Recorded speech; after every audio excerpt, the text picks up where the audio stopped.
আসসালামু আলাইকুম এভরিওয়ান, আপনারা সবাই কেমন আছেন? আশা করি ভালো আছেন। আজকে চলে আসলাম ছোট্ট একটা মিনি ভ্লগ নিয়ে। আজকে আমি যাচ্ছি বাজারের দিকে, রংপুর বাজারে যাব। বাজারে গিয়ে একটা কেক নিয়ে আসব।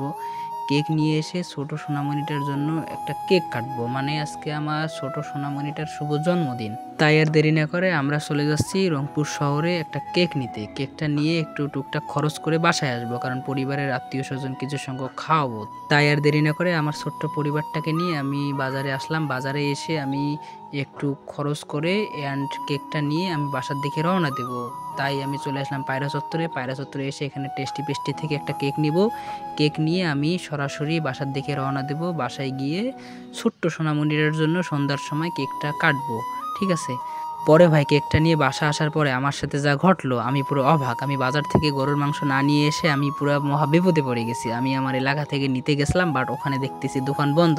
তাই কষ্ট করে আবার চলে যাচ্ছি অনেক দূরে, মানে আর একটা বাজারে। ওই বাজার থেকে আমি গরুর মাংসটা নিব। অবশেষে গরুর মাংসটা নিয়ে আসার পরে সন্ধ্যা হয়ে গেছে। তার সবাই ভালো থাকবেন, সুস্থ থাকবেন এবং আমার সোনামণিটার জন্য দোয়া করবেন যেন ও সুস্থ থাকে। আমিও আপনাদের জন্য দোয়া করব। ভালো থাকবেন। আসসালামু আলাইকুম।